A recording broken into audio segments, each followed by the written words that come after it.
Sister, ಸ್ಟಿಕ್ಕರ್ನ ಎಲ್ಲಿ ಕರ್ಕೊಂಡು ಹೋಗ್ತಿದ್ದೀರಾ sister? ಬೇರೆ ಪೇಷಂಟ್ನ ಅಡ್ಮಿಟ್ ಮಾಡ್ಕೋಬೇಕು. ಆಪರೇಷನ್ ಥಿಯೇಟರ್ ಖಾಲಿ ಮಾಡ್ಸೋಕೆ ನಮ್ ಡಾಕ್ಟರ್ ಹೇಳಿದ್ದಾರೆ. ಅಯ್ಯೋ ಅಯ್ಯೋ, ಅಂದ್ರೆ ನಮ್ ಚಿಕ್ಕಪ್ಪ ಇನ್ನೂ ಟ್ರೀಟ್ಮೆಂಟ್ಗೆ ಉಪಯೋಗ ಇಲ್ಲ ಅಂತ ಕರ್ಕೊಂಡು ಹೋಗಿ ಕಸದ ಬುಟ್ಟಿಲಿ ಎಸಿತೀರಾ ಸಿಸ್ಟರ್? ಅವರು ನಿಮಗೆ ಕಸನೇ ಇರಬಹುದಮ್ಮ, ಆದ್ರೆ ಅವರು ನಮ್ಗೆ ಪೌಡರ್. ಬದುಕಿದ್ದಾಗ ಅವರು ಪೌಡರ್ ಹಾಕೋತಿದ್ರು, ಹೋದ್ಮೇಲೆ ನಾವು ಅವ್ರಿಗೆ ಪೌಡರ್ ಹಾಕ್ತಿವಿ. ಏನ್ರಿ, ನೀವು ಹೋದ್ಮೇಲೆ ನಿಮ್ ಗುರ್ತಿಗೆ ಆ ಪೌಡರ್ ಡಬ್ಬನ ನನ್ ಪಕ್ಕದಲ್ಲೇ ಇಟ್ಕೋತೀನ್ರಿ. ಆ ಡಬ್ಬದಲ್ಲಿ ನಿಮ್ಮನ್ನ ನೋಡ್ಕೊಂಡು ಬದುಕ್ತೀನ್ರಿ. ನಮ್ಮ ಮಾವನ್ನ ಜನರಲ್ ವಾರ್ಡ್ ಶಿಫ್ಟ್ ಮಾಡ್ತಿದ್ದೀರಾ ಸಿಸ್ಟರ್? ಇಲ್ಲ ಸರ್, ಮಾರ್ಚರಿ ಖಾಲಿ ಇದೆಯಂತೆ, ಅದಕ್ಕೆ ಅಲ್ಲಿ ಕರ್ಕೊಂಡು ಬರೋಕ್ ಹೇಳಿದ್ದಾರೆ.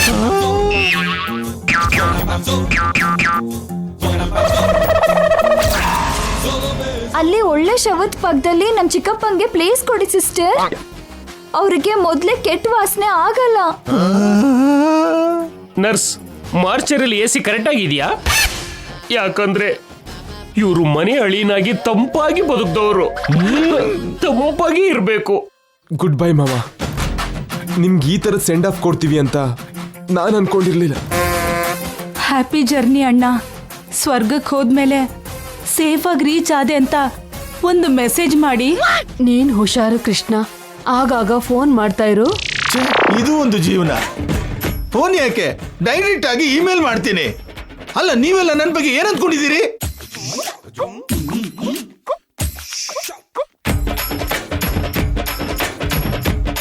ನಾನೇನಾದ್ರೂ ಪಕ್ಕದೂರಿಗೆ ಹೋಗ್ತಿದ್ದೀನ? ಪರಲೋಕಕ್ಕೆ ಹೋಗ್ತಿದ್ದೀನಿ. ಅಮ್ಮೋ, ಅದು ಗೊತ್ತಿದ್ದು ಕಾಮಿಡಿ ಮಾಡ್ತೀರಿ ಅಂದ್ರೆ ನಿಮ್ಮನ್ನ ಏನ್ ಅಂದ್ಕೋಬೇಕಪ್ಪ? ಪಕ್ಕದ ಸೀರಿಯಲ್ ಅಲ್ಲಿ ಯಾವ ಕ್ಯಾರೆಕ್ಟರ್ ಆರ್ಟಿಸ್ಟ್ಗೂ ಈಗ ಗತಿ ಬರಬಾರ್ದಪ್ಪ. ನೀನ್ ಕರ್ಕೊಂಡು ಹೋಗಪ್ಪ. ಅಬ್ಬಾ ಅಬ್ಬಾ.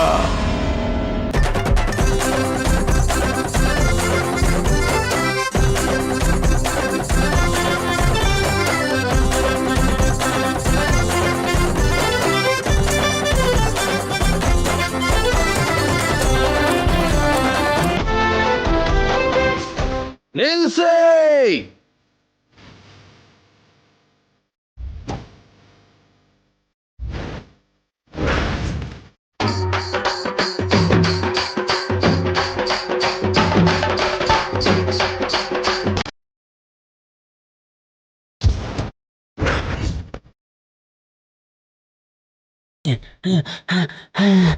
ಅಯ್ಯೋ, ಇವನ್ ಮತ್ತೆ ಬಂದ.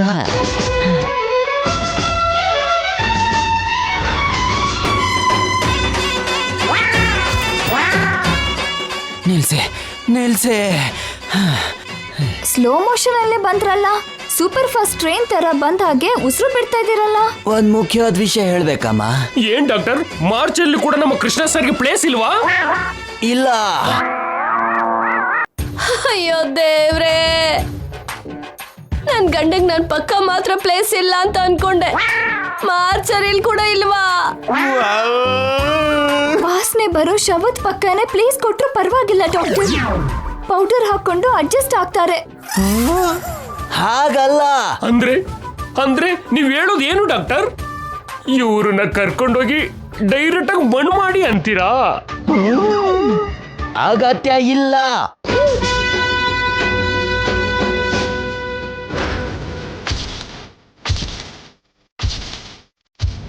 ಮತ್ತೆ ಕರ್ಕೊಂಡೋಗಿ ಎಸ್ಬಿಡ್ಬೇಕಾ? ಅದಕ್ಕೆ BBMP ಅವ್ರು ಒಪ್ಪಬೇಕಲ್ಲ. ಸ್ಮಶಾನದಲ್ಲಿ ಪ್ಲೇಸ್ ಇಲ್ಲ ಅಂತ ಗೌರ್ಮೆಂಟ್ ಅವ್ರು ಒಪ್ಪಲ್ಲ. ಮಾರ್ಚರಿಲಿ ಪ್ಲೇಸ್ ಇಲ್ಲ ಅಂತ ನೀವು ಒಪ್ತಿಲ್ಲ. ಇವ್ರನ್ನ ಏನ್ ಮಾಡ್ಬೇಕು ಡಾಕ್ಟರ್? ಏನಿಲ್ಲ. ಏನಾಗ್ಬೇಕು? ಅನಾಥ ಶವ ಆಗ್ಬೇಕಾ? ಅಯ್ಯಯ್ಯಯ್ಯೋ, ಇಷ್ಟೆಲ್ಲ ಮಾಡಿದ್ದು ಅನಾಥ ಪ್ರೇತ ಆಗೋದಕ್ಕ. ಬದುಕಿದ್ದಾಗ ಒಂದ್ ಮನೆ ಕಟ್ಟಕ್ಕಾಗ್ದೆ ಇವ್ರ ಮನೆ ಅಳಿ ಆದ್ರು. ಸತ್ ಮೇಲೆ ಸಮಾಧಿ ಕಟ್ಟೋಕ್ಕಾಗ್ದೆ ಗಾಳಿಲಿ ಪ್ರೇತಾತ್ಮ ಆಗ್ಬಿಡ್ತಾರ. ಅಯ್ಯೋ, ಅಷ್ಟಕ್ಕೂ ಪ್ರಾಬ್ಲಮ್ ಏನ್ ಡಾಕ್ಟರ್? ಇವರಿಗೆ ಬ್ರೈನ್ ಟ್ಯೂಮರೇ ಇಲ್ಲ, ಅದೇ ಪ್ರಾಬ್ಲಮ್.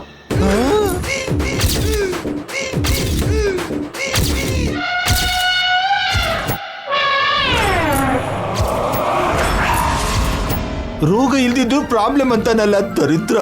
ಹಾಗಾದ್ರೆ ನಮ್ಮ ಅಣ್ಣ ಸಾಯಲ್ವಾ ಡಾಕ್ಟರ್? ಇವ್ರು ಸಾಯಲ್ಲ, ಅದೇ ಪ್ರಾಬ್ಲಮ್.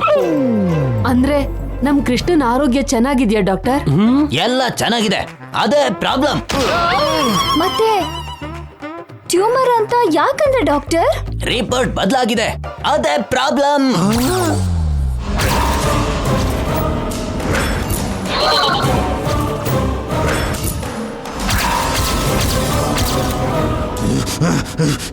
ವೇಸ್ಟ್ ಡಾಕ್ಟರ್, ಈ ವಿಷಯ ಈಗ್ಲೇ ಹೇಳೋದು? ಯಾ? ನೀನು ಗುಂಡು ಹೊಡೆಸ್ಕೊಂಡು ನನ್ ಸಾಯಿಸಿ ನನ್ನ ಹೆಂಡತಿಗೂ ಗುಂಡು ಹೊಡ್ಸಕ್ ನೋಡ್ತೀಯಾ? ಸಾರಿ, ನಮ್ ಹಾಸ್ಪಿಟಲ್ ಅಲ್ಲಿ ಅವಾಗ ಈ ತರದೆಲ್ಲ ನಡೀತಾನೆ ಇರುತ್ತೆ. ಒಬ್ರು ರಿಪೋರ್ಟ್ ಇನ್ನೊಬ್ರಿಗೆ ಹೋಗ್ತಾನೆ ಇರುತ್ತೆ. ಇದನ್ ಬಿಡಿ, ಅಪೆಂಡಿಸೈಟಿಸ್ ಆಪರೇಷನ್ಗೆ ಅಂತ ಬಂದಿರೋ ಒಬ್ಬ ಗಂಡ್ಸಿಗೆ ರಿಪೋರ್ಟ್ ಬದಲಾಗಿ ಹುಡುಗಿಗೆ ಮಾಡ್ಬೇಕಾಗಿರೋ ಸಿಸರಿಯನ್ ಅವನಿಗೆ ಮಾಡ್ಬಿಟ್ವಿ.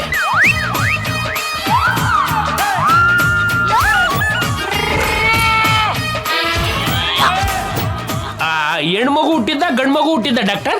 ಆಪರೇಷನ್ ಸಕ್ಸಸ್, ಬಟ್ ಪೇಷಂಟ್ ಡಮರ್. ಏಯ್ ಸಾಕ್ ನಿಲ್ಸ್ರು, ಈ ಗುಂಟಲ್ಲಿ ಹೇಳೋದು ನೀವು ಕೇಳೋದು. ಏಯ್ ಸಿಸರಿನ್ ಮಾಡಿದ ಮಾತ್ರಕ್ಕೆ ಗಂಡಸರಿಗೆ ಮಕ್ಕಳೆಲ್ಲಾದ್ರೂ ಹುಡ್ತಾರೇನೋ? Sorry for the inconvenience. Bill ಕಟ್ಬಿಟ್ಟು ಡಿಸ್ಚಾರ್ಜ್ ಆಗ್ಬಿಡಿ. Nurse, yes doctor. Follow me.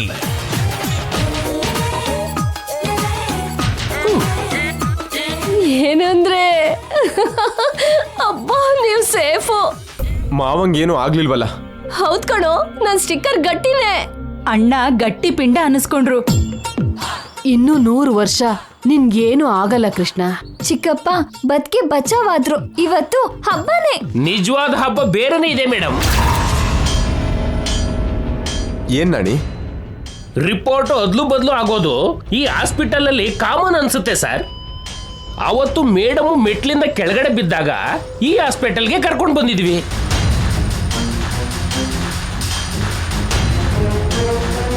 ಅವತ್ತು ಮೇಡಮ್ಗೆ ಅಬಾರ್ಷನ್ ಆಗಿದೆ ಅಂತ ಅಂದ್ರು. ಇವತ್ತಿನಾಗೆ ಅವತ್ತು ಕೂಡ report ಅದ್ಲು ಬದಲಾಗಿರ್ಬೋದಲ್ಲ.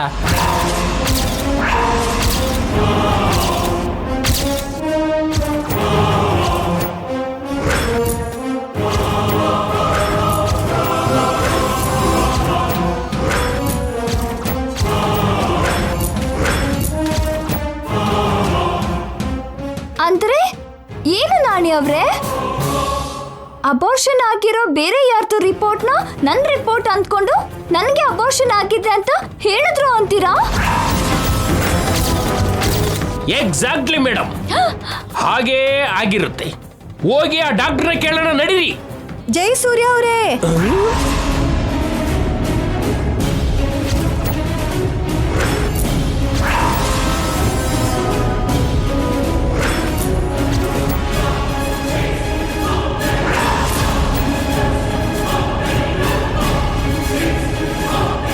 Chandrika, same to same.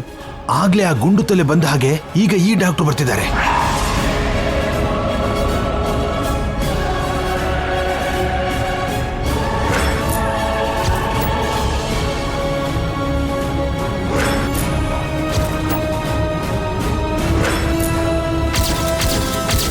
ಏನ್ ಡಾಕ್ಟರ್? ಕಂಗ್ರ್ಯಾಚುಲೇಷನ್ಸ್. ಯಾಕೆ? ನಿಮ್ಗೊಂದು ಗುಡ್ ನ್ಯೂಸ್ ತಂದಿದ್ದೀನಿ. ಏನಾ ಗುಡ್ ನ್ಯೂಸ್? ಒಂದು ಚಿಕ್ಕ ತಪ್ಪಾಗಿ ರಿಪೋರ್ಟ್ಸ್ ಎಲ್ಲ ಬದಲಾಗ್ಬಿಟ್ಟಿತ್ತು. ನಿಮ್ಮ ಮಿಸಸ್ಗೆ ಅಬೋರ್ಷನ್ ಆಗಿಲ್ಲ, ನಿಮ್ಮ ಮಗು ಬದುಕೇ ಇದೆ.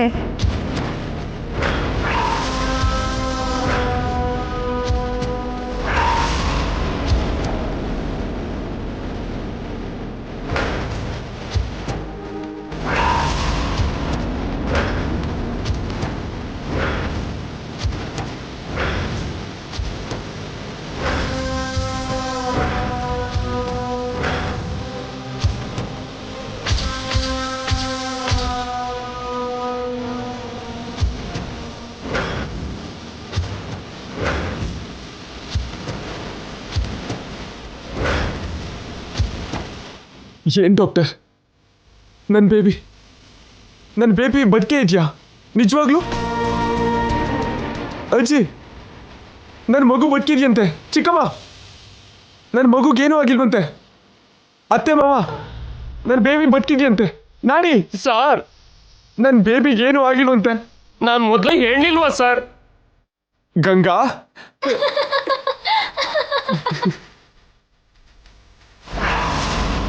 ನಮ್ಮ ಮಗುಗೇನೂ ಆಗಿಲ್ಲ. ನಮ್ಮ ಮಗು ಬದುಕಿದೆ.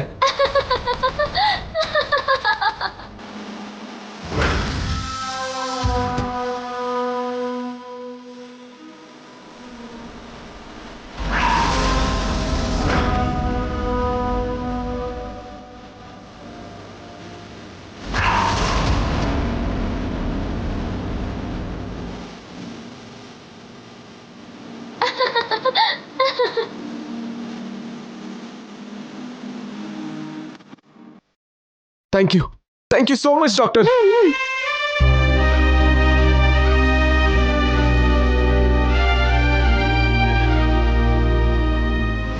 ಪ್ಲಾನ್ ಅಂದಿದ್ಕೆ ಏನು ಅಂದ್ಕೊಂಡೆ? ಇದಾ ಎಂತ ಅನ್ಯಾಯ ಚಂದ್ರಿಕಾ. ಅಬಾರ್ಷನ್ ಆಗಿಲ್ಲ ಅಂತ ಹೇಳೋಕೆ ಇಂಥ ಸಿಲ್ಲಿ ಸೀನ್ ಮಾಡ್ತಾರ? ಮಗು ಪ್ರಾಣ ಹೋಗಿಲ್ಲ ಅನ್ನೋಕೆ ನನ್ನ ಪ್ರಾಣಕ್ಕೆ ತಂದಿಟ್ರು. ಇವರಿಗೆ ಮನಸ್ಸಾಕ್ಷಿ ಅನ್ನೋದೇನಾದ್ರೂ ಇದೆಯಾ?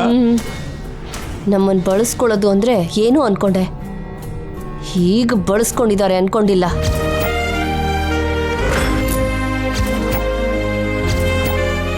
ಬಳಸ್ಕೊಳ್ಳೋದಲ್ಲ ಚಂದ್ರಿಕಾ, ನಮ್ಮ ಎಮೋಷನ್ಸ್ ಜೊತೆ ಆಡ್ಕೊಂಡ್ರು. ನಮ್ಮ ಪರಿಸ್ಥಿತಿನೇ ಹೀಗಿದ್ರೆ ನಿತ್ಯ ಪರಿಸ್ಥಿತಿ ಹೇಗಿದೆಯೋ? ಪ್ಲಾನ್ ಅಂದ್ರೆ ಏನೋ ದೊಡ್ಡ ಪ್ಲಾನ್ ಅಂದ್ಕೊಂಡೆ, ಇಷ್ಟು ಸಿಲ್ಲಿಯಾಗಿ ಹೇಳ್ಬಿಟ್ರಾ?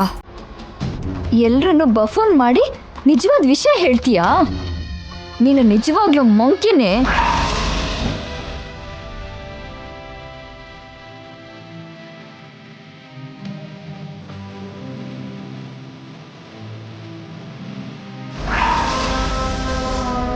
ಮಗು ಬದುಕಿದೆ ಅನ್ನೋ ನಿನ್ನ ನಂಬಿಕೆ ಸುಳ್ಳಾಗ್ಲಿಲ್ಲಮ್ಮ. ದೇವ್ರು ನಿನ್ ಮೇಲೆ ದಯೆ ತೋರಿಸಿ ಮಗುನ ವಾಪಸ್ ಕೊಟ್ಟಿದ್ದಾನೆ. ಹೌದಮ್ಮ, ನೀನ್ ನೋವು ನೋಡಕ್ಕಾಗ್ದೆ ಆ ದೇವ್ರು ನಿನ್ಗೆ ವರ ಕೊಟ್ಟ, ಮಗುನ ಬದುಕಿಸ್ದ. ಹೇಳದ್ನಲ್ಲ ನನ್ ರಾಮ ನನ್ನ ಮಗುನ ಮತ್ತೆ ಕೊಡ್ತಾನೆ ಅಂತ, ಅದೇ ನಿಜ ಆಯ್ತು. ಬಾ ಸೆಲೆಬ್ರೇಟ್ ಮಾಡ್ಕೊಳ್ಳೋಣ.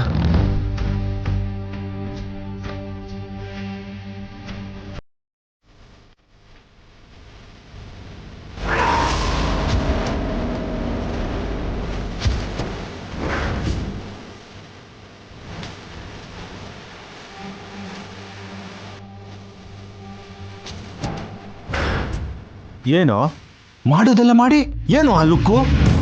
ನೀನು ಗಂಗಾ ಸೇರಿ ಇದೆಲ್ಲ ಬೇಕು ಅಂತ ಮಾಡಿದ್ದು.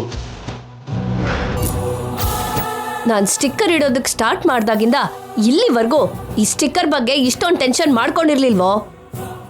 ಕಣ್ಣೀರೇ ಹಾಕ್ತಿರೋ ನನ್ನ ಅಳಿಸ್ದೆ ಅಲ್ವಾ? ಏಯ್, ಬಂಡೆ ಆಗಿರೋ ಮನುಷ್ಯರಲ್ಲಿ ಮಾತಾಡ್ತಿದ್ರೆ ಎಲ್ಲಿಗೂ ಸೈಲೆಂಟ್ ಆಗಿ ಹೋಗ್ತೀಯಾ? ನಾವಂದ್ರೆ ಲೆಕ್ಕ ಇಲ್ಲ ಅವನ್ಗೆ.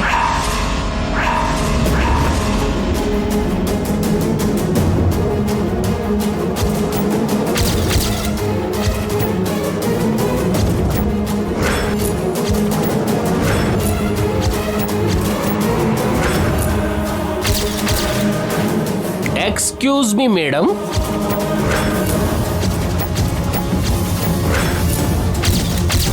ಪ್ಲಾನ್ ಏನು ಹೇಳು ಅಂತ ಗಂಗಾ ಮೇಡಮ್ನ ಕೇಳ್ತಿದ್ರಲ್ಲ, ಇದೇ ಪ್ಲಾನ್. ಹೇಗಿದೆ? ಹೀಗೆ ಇರುತ್ತೆ ಅಂತ ನಿಮಗೆ ಗೊತ್ತಿರಲಿಲ್ಲ ಅಲ್ಲ?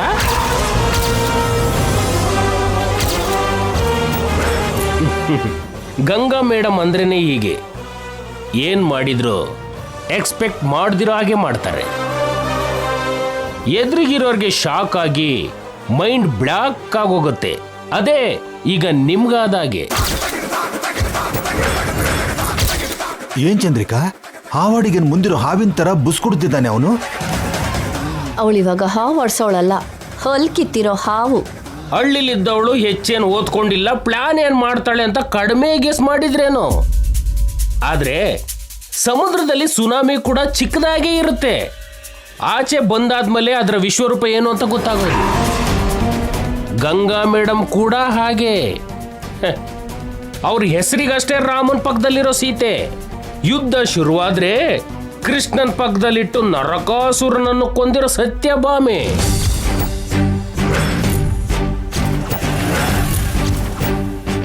ನೀವು ಅವ್ರಿಗೆ ಫೇವರ್ ಆಗಿದ್ದೀರ ಅಂತ ಗಂಗಾ ಮೇಡಮ್ ಅನ್ಕೊಂಡಿದ್ಕೆ ನಿಮ್ ತಂಟೆಗೆ ಬರಲಿಲ್ಲ. ಅದೇ ನೀವು ಮೇಡಮ್ ಮಗು ತಂಟೆಗೆ ಬೇಕು ಅಂತ ಹೋಗ್ತಿರೋದು ಅವ್ರಿಗೇನಾದ್ರೂ ಗೊತ್ತಾದ್ರೆ ಇವತ್ತು ಕೃಷ್ಣ ಅವ್ರ ಪರಿಸ್ಥಿತಿ ಏನಾಯ್ತು ಅಂತ ಗೊತ್ತಾಯ್ತು ತಾನೆ. ಅದು ನಿಮ್ ಜೀವನದಲ್ಲಿ ನಿಜವಾಗ್ಲೂ ನಡೆಯುತ್ತೆ.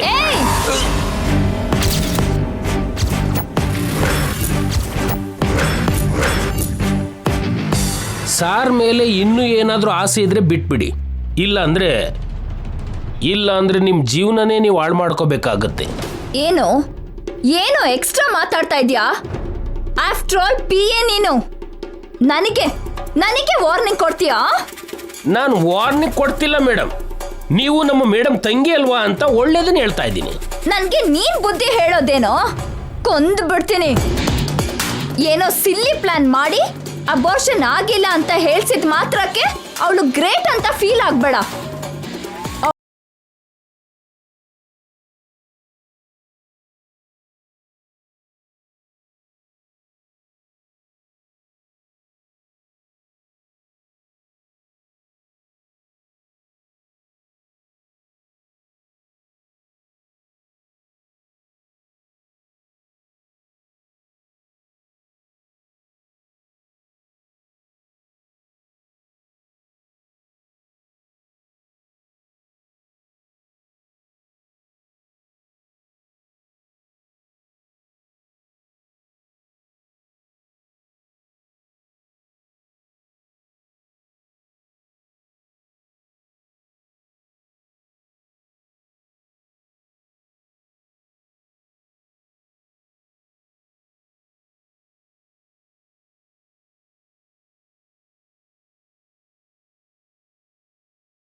ಅವಳ ತಂಟೆಗೆ ಹೋಗ್ಬಾರ್ದು. ನಿನ್ಗೂ ನಿನ್ ಸಹವಾಸಕ್ಕೂ ನಮಸ್ಕಾರ. ನಮ್ಮನ್ನ ಬಿಟ್ಬಿಡು ತಾಯಿ, ನಾವು ಹೇಗಾದ್ರೂ ಬದುಕ್ತೀವಿ. ನಡಿ ಚಂದ್ರಿಕಾ. ನಿಂತ್ಕೊಳ್ಳಿ.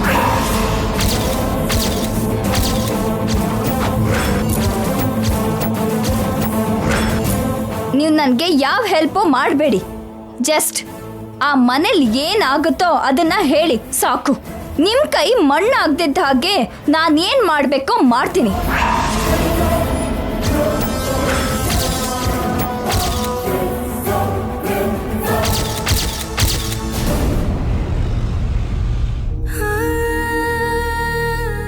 ಸ್ಟಾಪ್.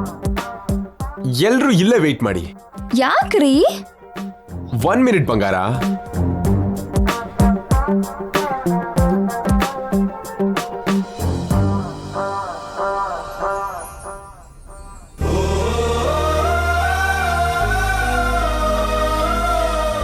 ಕುಂಬಳಕಾಯಿ ತಂದಿದ್ದೀರಲ್ಲ ರೀ?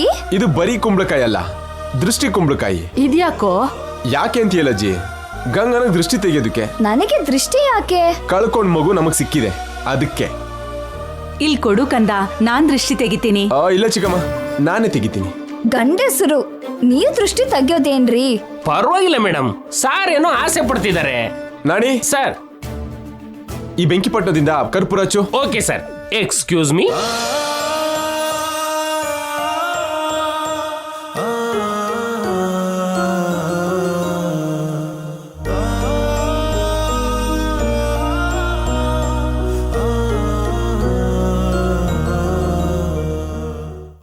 ಇವನು ಮತ್ತೆ ಹಾರಾಟ ಶುರು ಮಾಡಿದೆ ಚಂದ್ರಿಕಾ. ಇನ್ನಿದನ್ನ ನಿಲ್ಸಲ್ಲ. ಏನು ಮಾಡೋಕ್ಕಾಗಲ್ಲ. ಮಗು ಹುಟ್ಟೋವರೆಗೂ ಈ ಟಾರ್ಚರ್ನ ನಾವು ನೋಡ್ಲೇಬೇಕು. ನಾಯಿ ಕಣ್ಣು, ನರಿ ಕಣ್ಣು, ಬೀದಿಲ್ ಹೋಗೋರ್ ಕಣ್ಣು, ಈ ಮನೆ ದೃಷ್ಟಿ, ಪಕ್ಕದ ಮನೆ ದೃಷ್ಟಿ, ಊರವ್ರದೆಲ್ಲ ದೃಷ್ಟಿ. ಪಕ್ಕದ ಊರವ್ರ ದೃಷ್ಟಿ, ಪಕ್ಕದ ಬೀದಿಯವ್ರ ದೃಷ್ಟಿ ತೆಗಿಯಪ್ಪ. ಮಾವ ಹೇಳ್ದಾಗೆ ಆ ದೃಷ್ಟಿನೂ ಹೋಗ್ಲಿ ಅಂತ ಇಲ್ಲಿರೋರ್ ದೃಷ್ಟಿ, ನನ್ ದೃಷ್ಟಿ, ಎಲ್ಲ ದೃಷ್ಟಿನೂ ಹೋಗ್ಬೇಕು.